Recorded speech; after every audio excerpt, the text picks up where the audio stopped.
और आप देख रहे हैं GTV टाइम्स भारत। बिहार के तारापुर विधानसभा क्षेत्र में चुनावी जनसभा को संबोधित करते हुए देश के रक्षा मंत्री राजनाथ सिंह बोलिए, भारत माता की, भारत माता की।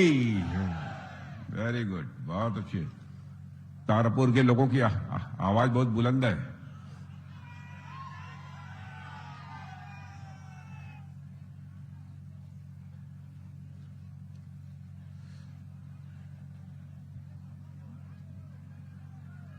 यहां पर एनडीए के प्रत्याशी और बिहार राज्य के उप मुख्यमंत्री तेज तर्रार नेता ऐसे श्री सम्राट जी चौधरी और आपके ही लोकप्रिय सांसद जो कि एलजेपी आर से आते हैं, लेकिन एलजेपी आर हो चाहे कोई भी हम लोगों के सहयोगी दल हो, सभी हमारे परिवार के सदस्य हैं। ऐसे लोकप्रिय सांसद जो बराबर संसद में आप सबकी आवाज उठाते रहते हैं, ऐसे श्री अरुण भारती, श्री महिपाल डांडा, ये हमारे हरियाणा राज्य के मंत्री हैं, श्री राजीव कुमार सिंह, श्री लोक प्रकाश सिंह, श्री मिथिलेश कुमार सिंह, श्री जयराम विप्लव, श्री विजय सिंह, वीर कुंवर सिंह, श्रीमती सरिता सिंह मुखिया, आशीष सिंह जमुआ, अरुण पोद्दार, श्री बिट्टू सिंह, निरंजन सिंह, कुमार चंदन, संजीव कुमार सिंह और रविंद्र कुमार सिंह। बहनों भाइयों, आज आपके बीच आया हूं तो सम्राट जी चौधरी के लिए आया।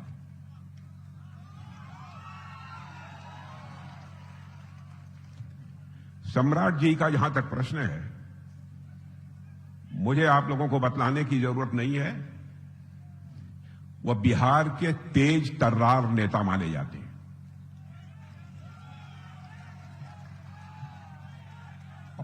और आप लोग समझते होंगे कि वह बिहार के उप मुख्यमंत्री हैं, यही के नेता हैं, लेकिन मैं उत्तर प्रदेश से आता हूं। बहनों भाइयों, हमारे सम्राट चौधरी बिहार के साथ साथ उत्तर प्रदेश में भी तेज तर्रार नेताओं में इनकी गणना होती है। बिहार के उप मुख्यमंत्री के रूप में इन्होंने बहुत ही अच्छा काम किया है और इनका नाम ही परमात्मा की कृपा से सम्राट है। और भगवान ने क्या करिश्मा किया है, नाम भी सम्राट और दिल डौल भी विराट।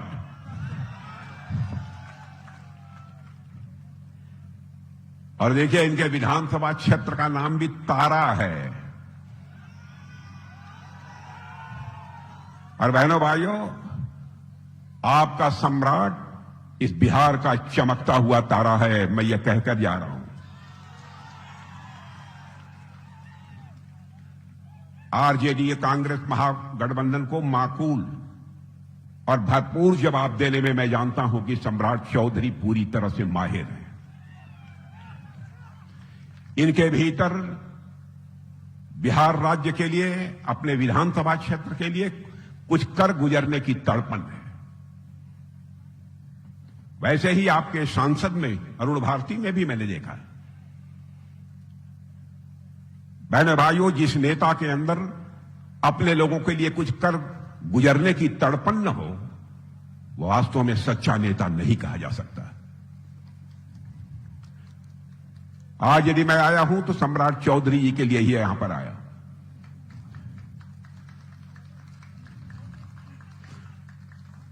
हम लोगों ने एनडीए बनाया है। अखिल भारतीय स्तर पर भी हमारी सरकार जो चल रही है वो एनडीए की सरकार है। और हमारी एनडीए की सरकार में आपने देखा होगा कि एनडीए के जितने भी घटक हैं, सबको जो भरपूर सम्मान दिया जा सकता है वो हमारे प्रधानमंत्री ने दिया है। और हमारा जो चुनावी घोषणा पत्र भी जारी हुआ है, वह चुनावी घोषणा पत्र भी मैं मानता हूं कि यह सामान्य चुनावी घोषणा पत्र नहीं है, बल्कि यह बिहार को ऊंचाइयों पर ले जाने की एक अटल प्रतिज्ञा है। हम लोगों का चरित्र यह रहा है कि जो हम लोगों ने अब तक राजनीतिक जीवन में कहा है उसे किया है मेरे बहने भाई। मैं अपने विरोध पक्ष के लोगों के प्रति सम्मान व्यक्त करते हुए मैं कहना चाहता हूं, यदि आपको इस पर कहीं संदेह हो तो आप हमारा पिछला ट्रैक रिकॉर्ड उठाकर देख लीजिए। मैं बहुत पीछे नहीं ले जाना चाहता आपको। मैं 2014 की आपको याद दिलाना चाहता हूं। उस समय मैं पार्टी का राष्ट्रीय अध्यक्ष था और मोदी जी हमारे प्रधानमंत्री पद के उम्मीदवार थे। उस समय भी घोषणा पत्र जारी हुआ था। मैंने अपने प्रधानमंत्री को देखा, बार बार ये कहते थे, अध्यक्ष जी ये देख लीजिएगा बारीकी से, कहीं ऐसी कोई चीज नहीं आ जाए घोषणा पत्र में जिसे हम कहें और उसे कर ना पाए। बहनों भाइयों, ये मुझे बहुत ही अच्छा लगा था। पूरी सावधानी मैंने बरती। 2019 का घोषणा पत्र बन रहा था, उस समय भी 2024 का घोषणा पत्र बन रहा था, उस समय भी बार बार कहते थे कि राजनाथ जी आप स्वयं देखिए, कहीं ऐसी कोई चीज ना आ जाए कि हम वादा कर दें और अपने वादे को पूरा न करें। क्यों कहते थे? आजाद भारत के राजनीति के पन्नों को पलटकर देखिए बहनों भाइयों, बहुत सारे ऐसे नेता हुए हैं जिन्होंने कहा तो बहुत कुछ है, वादे तो बहुत किए हैं, लेकिन अपने वादों को आंशिक रूप से भी उन्होंने पूरा नहीं किया है। यदि आजाद भारत में नेताओं ने आंशिक रूप से भी अपने वादों को पूरा कर दिया होता तो पता नहीं आज कई वर्षों पहले ही हमारा भारत दुनिया का एक ताकतवर भारत बन गया होता, एक विकसित भारत बन गया होता। और जो हम लोगों ने चुनावी घोषणा पत्र जारी किया है, यह कोई एक दस्तावेज नहीं है, यह बिहार की यात्रा का रोड मैप है, यह भविष्य की एक रूपरेखा है मेरे बहनों भाइयों। हम कैसा बिहार बनाना चाहते हैं? हम विकसित बिहार बनाना चाहते हैं ताकि विकसित भारत का हमारा स्वप्न साकार हो सके। उसमें बहुत सारी घोषणाएं की गई हैं। उन घोषणाओं की बहुत विस्तार में जाकर मैं यहां पर चर्चा नहीं करना चाहता। और यह बात मैंने इसलिए कही कि आजाद भारत में नेताओं की कथनी और करनी में अंतर होने के कारण जो विश्वास का संकट पैदा हुआ है, उसके कारण कभी कभी जनता का विश्वास नेताओं पर जमता ही नहीं है। वो कहते हैं साहब चुनाव का समय है, इन्होंने कहा है, करेंगे कि नहीं करेंगे। बहनों भाइयों, सब पर संदेह कर लेना, लेकिन कम से कम एनडीए पर कभी संदेह मत करना। एनडीए जो कहेगी उसको करके दिखाएगी, चाहे उसके लिए हमको कितनी भी बड़ी कीमत क्यों न चुकानी पड़े। और मैं फिर से इस बात को दोहराना चाहता हूं, हमारे सारे चुनावी घोषणा पत्र को उठाकर देख लीजिए। कोई एक चीज यदि आपको दिखाई दे जाए, आप वोट मत दीजिएगा। हम आपकी आंखों में धूल झोंक कर आपका समर्थन नहीं हासिल करना चाहते बहनों भाइयों। हम आपसे दिल मिलाकर और आपका विश्वास जीतकर हम समर्थन आपका हासिल करना चाहते हैं। क्या हो रहा है? उसके पहले की भी सरकारों को आपने काम करते हुए देखा होगा। आदरणीय अटल बिहारी वाजपेयी जी की भी एनडीए की सरकार थी। हमारे भाई रामविलास जी पासवान भी उसमें भी मंत्री हुआ करते थे। पहली बार परमाणु संपन्न यह भारत बना है मेरे बहनों भाइयों, तो अटल बिहारी वाजपेयी जी की एनडीए की सरकार रहते हुए बना है। उसके बाद कांग्रेस की हुकूमत आई, सारे आरजेडी और एडी जितने हैं सब शामिल थे, बर्बाद कर दिया। 2014 में जब हम लोगों की सरकार बनी, धन दौलत के मामले में, अर्थव्यवस्था के आकार के मामले में, इसे अंग्रेजी में कहते हैं इकोनॉमी की साइज, उस मामले में हमारा भारत दुनिया के देशों में 11वें स्थान पर खड़ा था। 140 करोड़ की जनसंख्या का हमारा भारत, जिस्म का पसीना बहाने वाले भारतवासी, जरूरत पड़ने पर तो जिस्म का खून भी बहाने वाले भारतवासी, और वह दुनिया के देशों में 11वें स्थान पर खड़े थे। बहनों भाइयों, हमारी एनडीए की सरकार ने मोदी जी के नेतृत्व में करिश्मा किया है। जो हमारा भारत कभी धन दौलत के मामले में दुनिया के देशों में 11वें स्थान पर खड़ा था 2014 में, वह जंप लेकर आज दुनिया के देशों में 4थे स्थान पर पहुंच गया है मेरे बहनों भाइयों, इतनी जल्दी। दुनिया की मानी जानी फाइनेंशियल फर्म्स, वित्तीय संस्थाएं इस समय डंके की चोट पर यह दावा कर रही हैं कि मोदी जी के नेतृत्व में भारत जितनी तेजी के साथ आगे बढ़ रहा है, अब इसमें कहीं संदेह नहीं है। साल, 1.5 साल, 2 साल समाप्त होने के पहले ही यह भारत धन दौलत के मामले में दुनिया के देशों में तीसरे स्थान पर आकर खड़ा हो जाएगा। जो हम लोगों ने कहा अक्षरशः उसका पालन किया। भारत के मान सम्मान स्वाभिमान पर कभी भी हमने आंच नहीं आने दी है।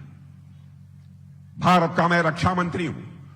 आपने देखा होगा हमारा पड़ोसी देश पाकिस्तान है, वहां से कुछ आतंकवादी भारत की सीमा में घुस आए, चोरी से, सीना खोलकर नहीं, सिर झुकाकर, लेटते हुए भारत की सीमा में घुस आए। हमारे कुछ नौजवान भारतवासी उसी कश्मीर में पर्यटन के लिए, कश्मीर तो कितनी सुंदर जगह है, देखने के लिए वहां गए थे, घूमने टहलने के लिए गए थे। बहनों भाइयों, आतंकवादियों ने धर्म पूछकर एक एक को मारा है। 26 लोगों की जानें ली। उसके बाद मैंने भी थल सेनाध्यक्ष, आर्मी चीफ, एयरफोर्स के चीफ, नेवी, नौसेनाध्यक्ष सबकी बैठक बुलाई, ना राष्ट्रीय सुरक्षा सलाहकार, और मैंने केवल एक ही सवाल किया था, मेरे बहनों भाइयों, पाकिस्तान के खिलाफ ऑपरेशन करना है, आप सभी तैयार हैं? उन्होंने चटपट कहा कि हम सभी लोग, जब आदेश होगा तब हम ऑपरेशन करने को तैयार हैं।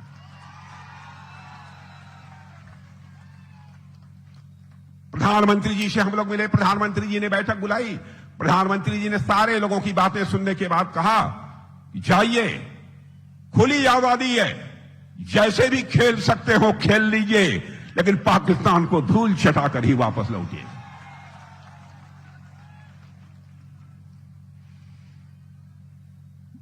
लेकिन बहनों भाइयों, आपने देखा होगा भारत तो भारत है। हम लोग जाति, पंथ और मजहब के आधार पर भेदभाव करने वाले लोग नहीं हैं। या आरजेडी, कांग्रेस, हिंदू, मुसलमान, ईसाई, कौन कौन चीजों में इस देश को बांटने की कोशिश करते हैं।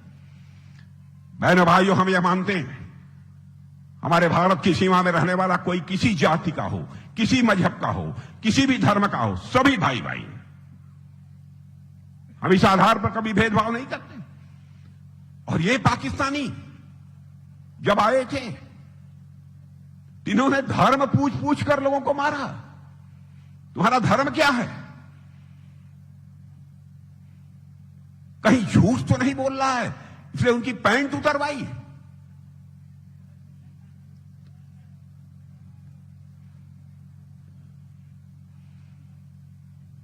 लेकिन बहनों भाइयों, हम लोगों का दिल देखिए, हम लोगों ने यदि मारा है उन्हें पाकिस्तान में घुसकर, तो हमने धर्म पूछकर नहीं मारा है, कर्म देखकर उनका मारा है। मेरे बहनों भाई,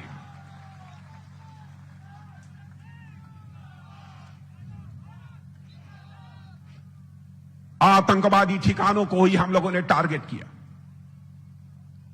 हम चाहते पाकिस्तान के रहने वाले आम निर्दोष नागरिकों के ऊपर भी हम आक्रमण कर सकते थे, क्योंकि ये पाकिस्तान में रहते थे।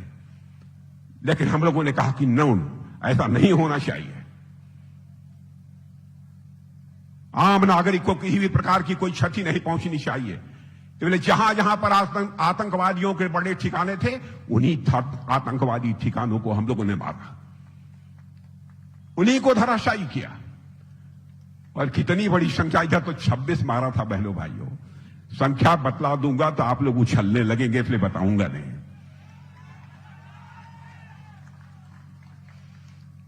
ताजिंदगी पाकिस्तान के लोग इसे याद रखेंगे। क्या है भारत? और देखिए, आपने कहानी पढ़ी होगी रामायण में कि हनुमान जब रावण सीता का अपहरण करके ले गए थे लंका में, और जिस वाटिका में उन्होंने रखा था, तो उस वाटिका में सीता जी के पास पहुंचना चाहते थे हनुमान जी ने, लेकिन बहुत सारे रावण के जो सहयोगी थे उन्होंने बीच में रोका, मारपीट की। कहीं हनुमान जी ने वृक्ष उखाड़ फेंका, कहीं कुछ उखाड़ फेंका, कहीं किसी को मारा, किसी को मारा, और सीता जी के पास पहुंच गए। सीता जी का दयालु हृदय, उसे देखिए। मां सीते ने कहा, है हनुमान, तुमने इतने लोगों को क्यों मारा? तो जानते हैं हनुमान जी ने क्या कहा था? ऐ मां, जिन मोहि मारा तिन मोहि मारे, जिनने मुझे मारा था हमने केवल उन्हीं को मारा है। यह है हमारा भारत।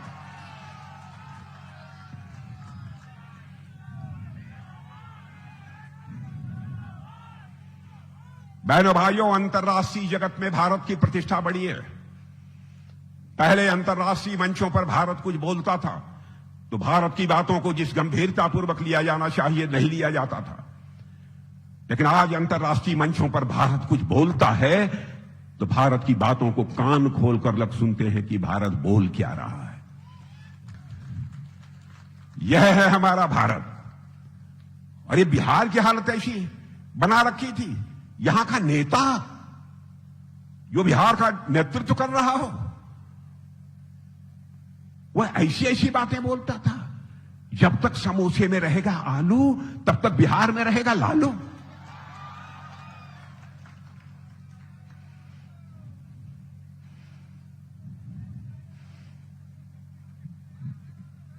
बहनों भाइयों, इस तरीके से देश और प्रदेश को नहीं चलाया जा सकता। इस तरीके से देश और प्रदेश का विकास नहीं हो सकता। भारत का रक्षा मंत्री हूं, मैं आपको विश्वास दिलाना चाहता हूं, रक्षा उत्पादन के माल में पहले हम लोग सारे हथियार, मिसाइल, सारे बड़े बड़े औजार दुनिया के दूसरे देशों से लेते थे,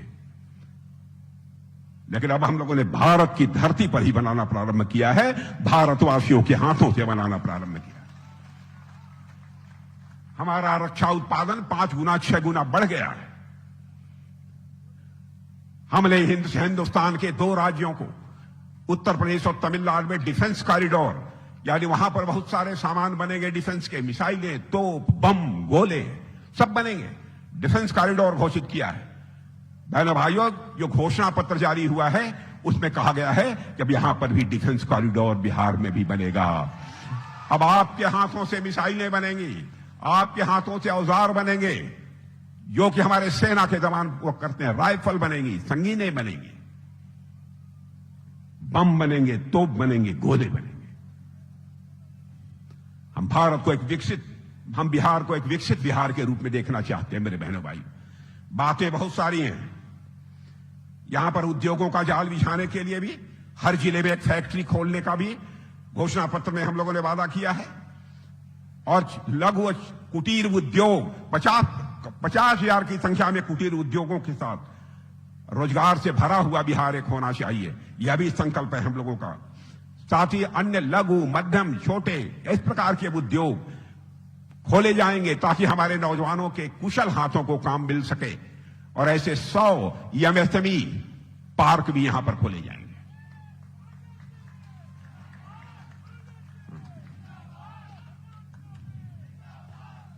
और आपके नौजवानों, आप जानते होंगे सेमी कंडक्टर के बिना काम नहीं हो सकता। अब सेमी कंडक्टर पार्क भी यहां बनेगा, सेमी कंडक्टर पार्क भी बनेगा। और जो यहां के मां जानकी की जन्मस्थली है उसका क्या हो रहा है उसके बारे में आप सबको अच्छी तरह जानकारी है। आपको गुमराह किया जा रहा है, गुमराह ये किया जा रहा है कि साहब ये जो पैसा दिया है इन्होंने वापस कर लेंगे।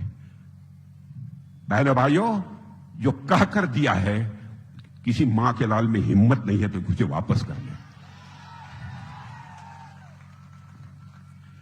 और अभी तक प्रधानमंत्री जी आपको किसान सम्मान निधि में 6,000 रुपया दिए हैं। किसानों को मिला है कि नहीं, उनके खाते में जाता है कि नहीं 6,000 रुपया? अब प्रतीक्षा करो आप सरकार बनने की, 9,000 रुपया जाएगा मेरे बहनों भाइयों, 9,000 रुपये जाएंगे। और केजी से लेकर पीजी तक की पढ़ाई, केजी से लेकर पीजी तक की पढ़ाई अब मुफ्त होगी गरीब परिवारों की। गरीब परिवारों की पढ़ाई अब मुफ्त होगी। इसलिए मैं आप सबका यहां पर समर्थन मांगने आया हूं मेरे बहनों भाइयों। अब मुझे लगता है कि नीतीश जी के नेतृत्व में बिहार की जनता ने विकास का असली स्वाद अब चख लिया और बिहार की जनता अब उसी को वोट देगी जो कि बिहार का विकास कर सकेगा, ऐसा मेरा मानना है। इसलिए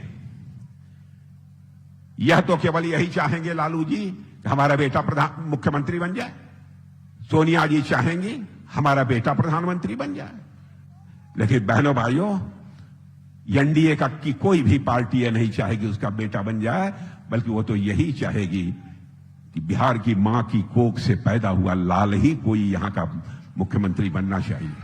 और नीतीश कुमार जी यहां की मां के कोख से पैदा हुए हैं, ऐसे लाल हैं।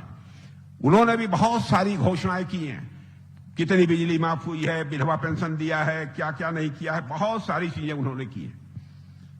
इसलिए मैं आप सभी लोगों से कहने आया हूं कि अब पुराना बिहार भूल जाइए, यह नया बिहार है जो कि विकास के मामले में हिंदुस्तान का एक मॉडल बनकर खड़ा होने जा रहा है मेरे बहनों भाइयों। और आज हम जहां जाते हैं, जहां हमारी एनडीए की सरकारें हैं, तो हम कहते हैं आइए नहीं एनडीए, आइए नहीं एनडीए के बिहार में। अब कहते हैं हम सभी जगह आइए नहीं एनडीए के बिहार में, हमारा विकसित बिहार में। और इनकी सोच कैसी है, इनकी सोच कैसी है, आइए ना हमारा बिहार में, ठोक देंगे कट्टा कपार में। यह हालत है इनकी। इसलिए बहनों भाइयों, सोच समझकर फैसला करिए। अब चूंकि हमारा उड़न खटोला भी उड़ने का समय आ गया है, इसलिए बार बार मैं देख रहा हूं, बीच बीच में मैं क्रम को तोड़ भी रहा हूं, इसीलिए मैं बीच बीच में चीजों को छांट कर बोल रहा हूं। एक बात और बतलाना चाहता हूं, जो आरजेडी और कांग्रेस विकास का दावा करते हैं, जानते हैं 10 साल में केवल आपको 2 लाख करोड़ रुपया दिया था, 10 साल में 2 लाख करोड़। और बहनों भाइयों, 10 साल में एनडीए ने कितना दिया है बिहार के विकास के लिए? 15 लाख करोड़, 15 लाख करोड़ दिया। यह बड़ी तेजी के साथ बिहार का विकास हुआ है। और एनडीए के बारे में भी बता दूं, बहनों भाइयों, यह केवल राजनीतिक दलों का गठबंधन नहीं है, बल्कि यह नेक इरादों का गठबंधन है। राजनीतिक दलों का गठबंधन ही नहीं है, यह नेक इरादों का गठबंधन है। जो हम कहेंगे वह करेंगे। और हमारे सम्राट चौधरी जी का जहां तक प्रश्न है, तो मुझे कुछ कहने की जरूरत तो है नहीं, मैंने पहले ही बतला दिया। आप तो जानते ही हैं कि जाएंगे तो केवल विधायक तो रहेंगे नहीं।